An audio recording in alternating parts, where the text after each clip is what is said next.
Bonjour, bonsoir tout le monde. Bienvenue dans une nouvel épisode de vidéo avec Dr. Ram. Donc aujourd'hui, nous allons continuer à regarder les problèmes de physique et de façon spécifique, nous allons regarder le problème numéro un, ok, du concours 2022, le concours de l'année passée, qui est un problème de cinématique. Donc, en général, vous aurez un problème de la mécanique, bien sûr, au concours. Ça peut porter sur la cinématique ou le mouvement des corps solide. Donc là, vous avez les forces et tout. Ici, il n'y a pas de force, c'est seulement le corps se déplace. Donc, on va voir la vitesse. Okay. La première question, c'est de déterminer la vitesse. Après, maintenant, on va voir l'angle entre le vecteur unitaire de la tangente point. Après, on va calculer l'accélération. Après, on va déduire ses composantes tangentielles et normales dans la base de Freinet. Et on va voir le rayon de courbure et le centre de courbure. Voilà, ces trois dernières questions-là. Non, ces deux dernières questions. Calculer l'accélération, ses composantes tangentielles normales. C'est des questions en général qu'on va vous poser. Si on vous donne un problème de cinématique, vous aurez, attendez-vous souvent à ce genre de questions. Donc, essayez de faire autant de problèmes, de résoudre autant de problèmes avec ce genre de questions pour que ça vient au concours, vous saviez exactement, automatiquement ce qu'il faut faire, vous ne perdez pas de temps.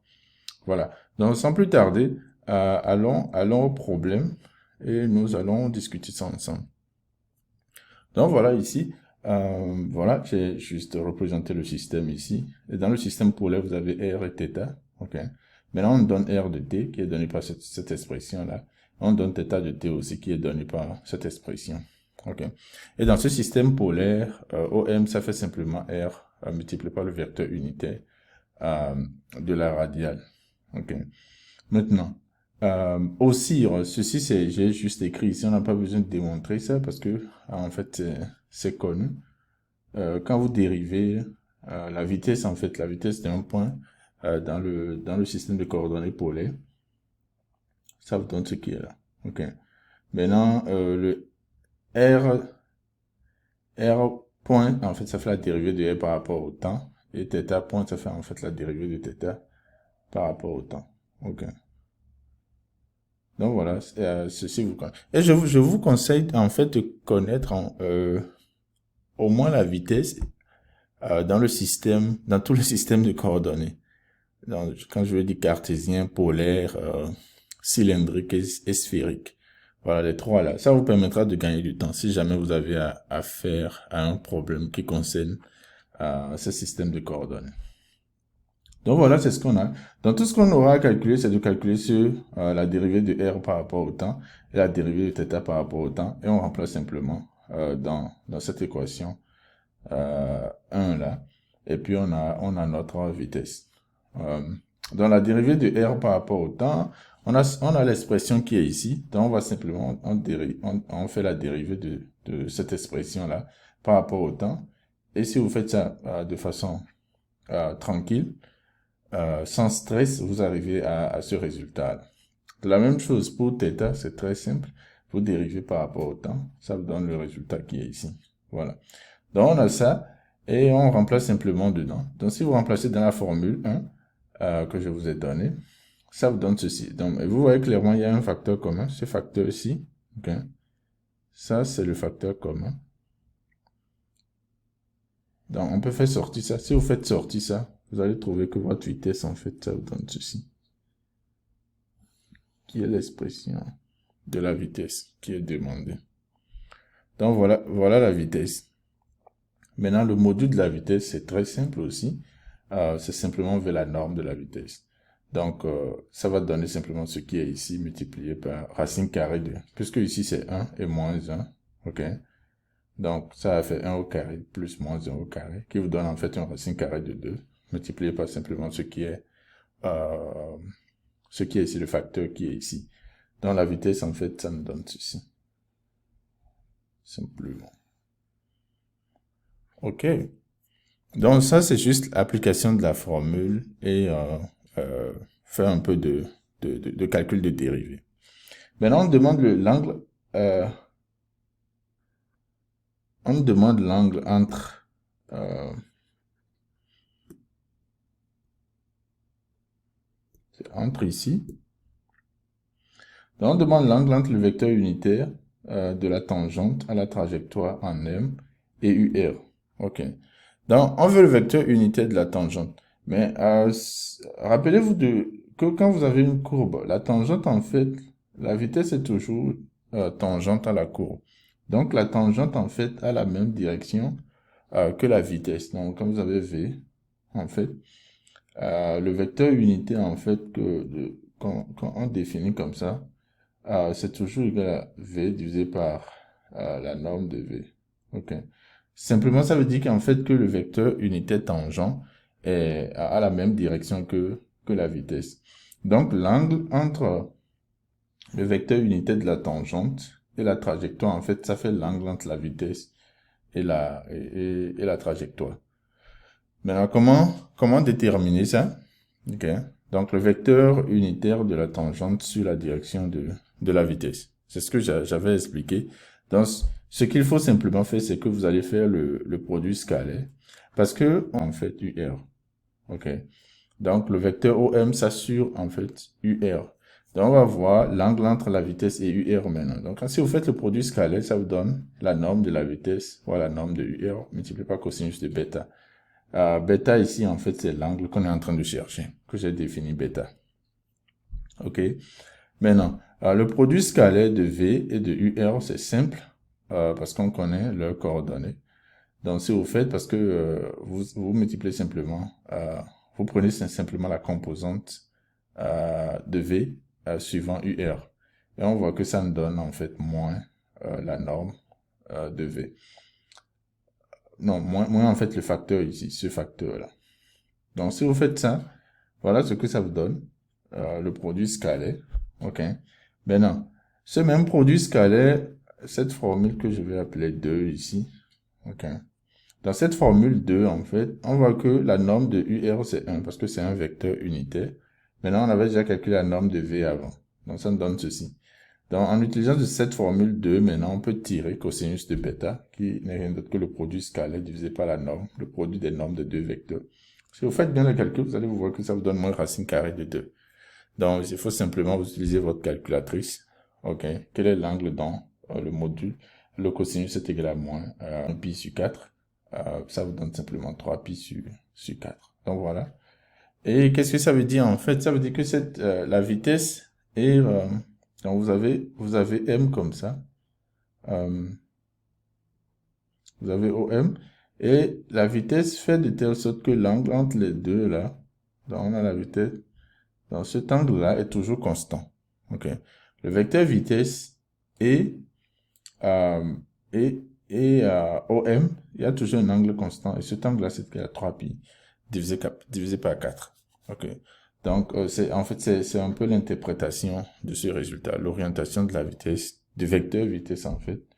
Pas de la vitesse, mais du vecteur vitesse. OK. Parce que on parle du vecteur. OK. Donc, l'orientation du vecteur vitesse par rapport à OM ne change pas avec le temps. Donc, ça reste toujours constant. Avec le temps, ça ne change pas. Et l'angle, c'est toujours 3pi sur 4. Donc, on a quelque chose comme ça. Donc, voilà le résultat. La question qui suit maintenant, on nous demande de calculer l'accélération. OK. C'est quoi l'accélération? Vous, également, donc ça, comme je l'ai dit, vous devez savoir la formule de l'accélération dans le système de coordonnées polaires. Sinon, vous allez perdre du temps. Vous pouvez dériver ça lors du concours, mais c'est bien si vous connaissez déjà ça à l'avance. OK. Donc ici, maintenant, on a la deuxième dérivée de R par rapport au temps, moins R, la première dérivée de θ par rapport au temps au carré, multiplié par UR. Et de l'autre côté, nous avons R, la deuxième dérivée de θ par rapport au temps, plus maintenant 2, la première dérivée de R, première dérivée de θ, ok, le tout multiplié par Uθ. Maintenant, on avait déjà la première dérivée quand on avait dérivé R par rapport au temps, on avait trouvé ça. Donc maintenant, vous prenez ça, vous dérivez encore une deuxième fois. Donc si vous faites de façon très... seulement de façon très attentive, ok. Donc vous faites ça de façon, vous appliquez la règle de multiplication. Donc c'est seulement les deux là que vous dérivez. cette partie-là que vous dérivez. Ceci, c'est un facteur constant qui est là. Donc, en fait, ça, vous trouvez cette valeur-là. Vous trouvez cette expression-là. La même chose, ce qui est ici, R, θ, point au carré, ça va vous donner ceci. OK. Maintenant, de l'autre côté, les autres expressions aussi. Donc, on a la deuxième dérivée qui est là. Donc, je vais appeler ça la A, ça la B. OK. Donc, vous avez A, B. Si vous mettez A, B ensemble, ça vous donne ceci. Donc, ça, c'est A moins B. Si vous prenez l'expression en A moins l'expression en B, ça vous donne ceci, qui n'est rien d'autre que la composante suivant UR de notre vecteur accélération. OK. Maintenant, on veut voir l'autre composante. Donc, il faut calculer R multiplié par la deuxième dérivée, la seconde dérivée de θ. Donc, si vous faites ça, vous allez trouver ceci. Parce qu'en fait, la deuxième dérivée de θ, ça vous donne simplement 2 sur tau au carré. OK. Si ça fait θ. Rappelez-vous, on avait déjà calculé la première dérivée, qui nous donne 2t divisé par tau au carré. Maintenant, là, si vous dérivez une deuxième fois, ça vous donne simplement 2 divisé par tau au carré. Donc, vous multipliez simplement par r, et ça vous donne ce qui est là. De la même façon, l'autre partie maintenant, la deuxième partie, qui fait 2 multiplié par le produit des premières dérivées, ça va vous donner ce qui est ici. Si vous mettez tout ensemble, OK, vous arrangez un peu, ça vous donne l'expression qui est ici. Donc, vous voyez, tout ça, c'est des calculs un peu lourds, mais il suffit seulement de faire ça de façon sans panique, et puis vous allez trouver les réponses. Donc maintenant, on met les deux ensemble, donc le vecteur accélération, voilà, ça s'écrit sous cette forme-là, qui est vraiment lent. Donc voilà votre accélération. Vous mettez simplement ce que vous avez, ce qu'on a trouvé ensemble, les deux composants, suivant UR et Uθ ensemble, et vous avez cette expression-là.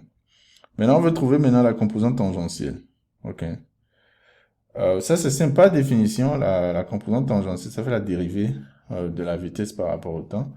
Et cette vitesse ici, c'est pas le vecteur, c'est la vitesse elle-même, donc la norme de la vitesse. Donc, on l'avait déjà calculé. Voilà, V de t, ça nous donnait ça. On avait cette expression-là, OK, qui faisait V de t, ce qui est ici.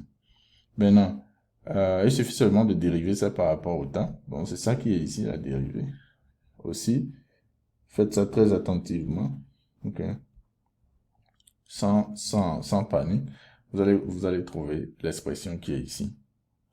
Maintenant, donc, avec ça, vous mettez ça ensemble, hein, simplement, parce qu'on sait que ça nous donne la composante tangentielle. Donc, la composante tangentielle de notre accélération, ça nous donne ce qui est ici. OK. Maintenant, la composante normale. On sait que le carré de l'accélération, dans la base de Freinet, quand vous êtes dans la base de Freinet, puisque c'est une base orthonormale, ce qui se passe, c'est que quoi? L'accélération au carré, ça fait en fait le carré de sa composante tangentielle plus le carré de sa composante normale. Maintenant, on a déjà calculé la composante tangentielle. Donc maintenant, pour trouver la composante normale au carré, on fait l'accélération au carré moins la composante tangentielle au carré. Donc voilà, nous avons l'accélération ici, qui est quand même une expression un peu longue. OK. Donc, qu'est-ce qu'il faut faire? Ici, j'ai défini ceci pour me faciliter la tâche et pour ne pas faire d'erreur. Et je vous conseille de faire ça parfois. Quand vous avez des expressions qui sont quand même un peu lourdes, vous pouvez casser ça en de petites expressions. Et ça va vous permettre quand même de suivre ce que vous êtes en train de faire. Donc, si je définis ceci, vous voyez que on peut rapidement réécrire l'accélération sous cette forme-là, qui est très simple. OK? Plus que ce qu'on a là. Ce qu'on avait qui est vraiment long. Donc, j'ai simplement défini cette fonction f de t égale exponentielle de moins t au carré divisé par tau au carré. Donc, on a ça. OK? Ça nous donne ceci, ce gamma de m. Maintenant, qu'est-ce qu'on peut faire avec ça? Qu'est-ce que je peux faire avec ceci? De là, maintenant, on peut calculer. Bon, j'ai réécrit ça ici. Vous pouvez calculer maintenant le carré de votre accélération. Non, le carré. Ça vous donne quoi? Simplement ce qui est ici au carré. Donc ça fait 4R0 au carré, c'est pas taux, puissance 4F au carré. Maintenant, on va élever ceci au carré, qui fait 1. OK? Parce que le coefficient ici, c'est moins 1. Donc vous avez moins 1 au carré qui fait 1. Et puis le coefficient de Uθ ici, en fait, c'est 1 moins 4T au carré. C'est pas taux au carré. Donc on élève tout ça là au carré. Mais de la même façon, on fait la même chose pour la composante tangentielle. Voilà. Donc, nous avons la composante tangentielle ici. Rappelez-vous que j'avais défini cette fonction qui fait f.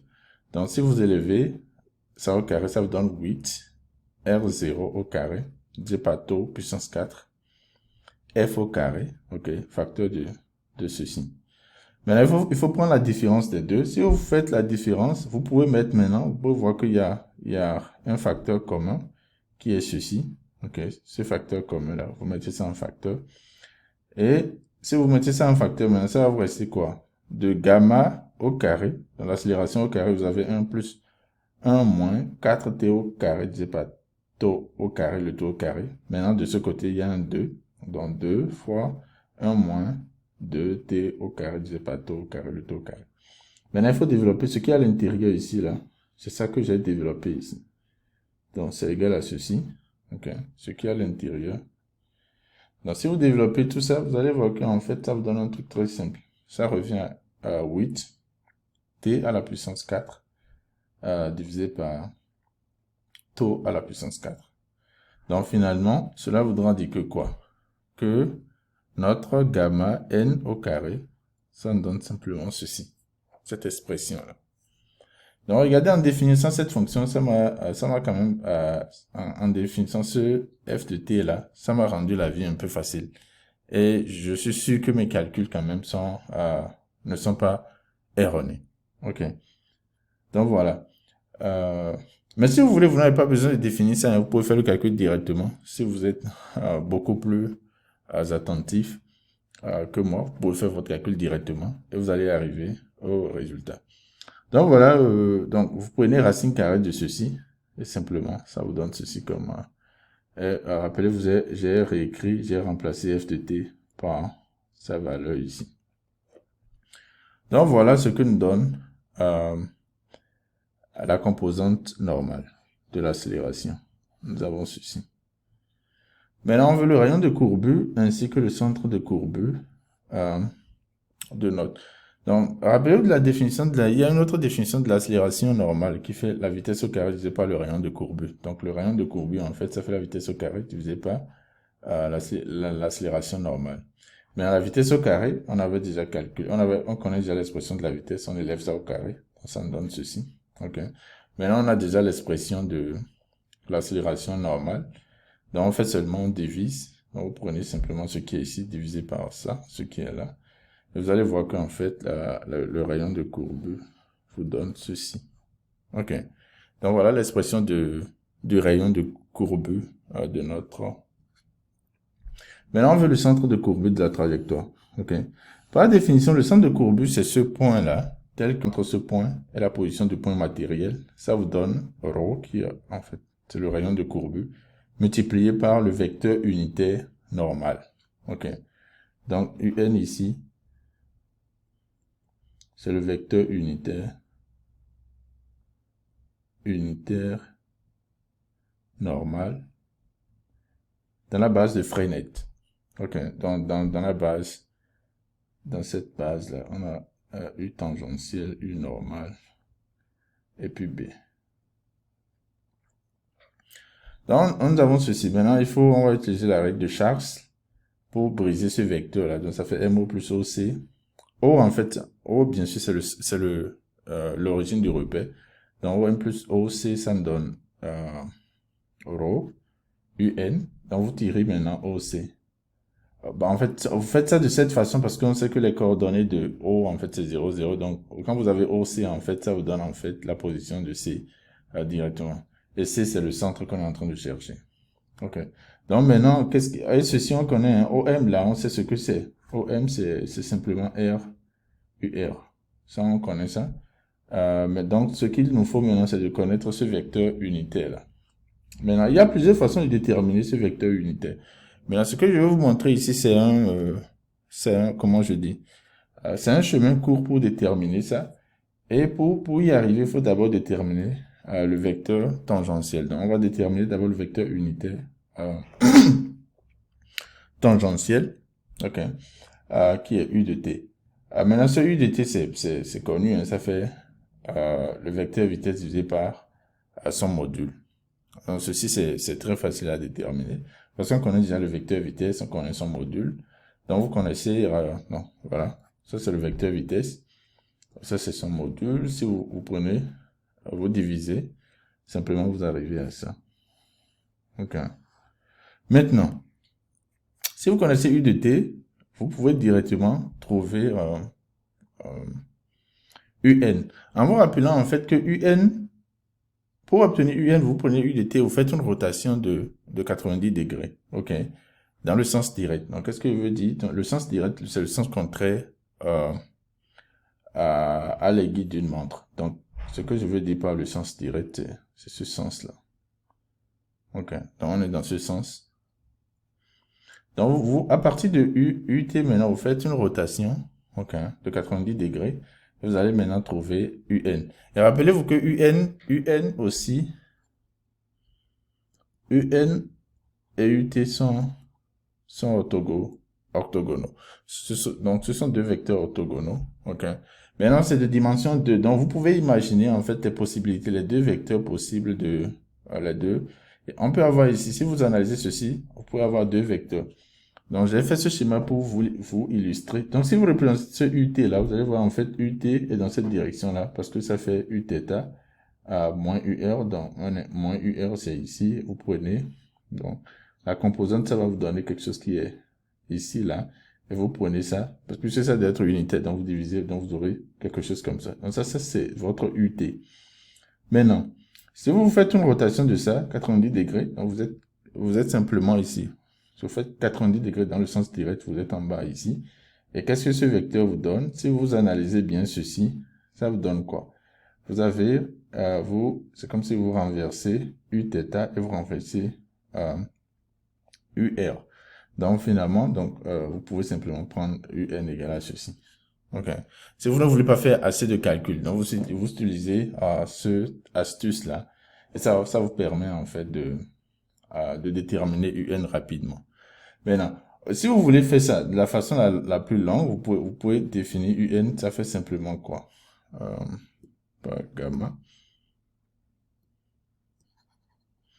Ça dit UN, vous pouvez définir ça, vous pouvez dire que UN, ça fait en fait votre accélération moins l'accélération tangentielle, ok,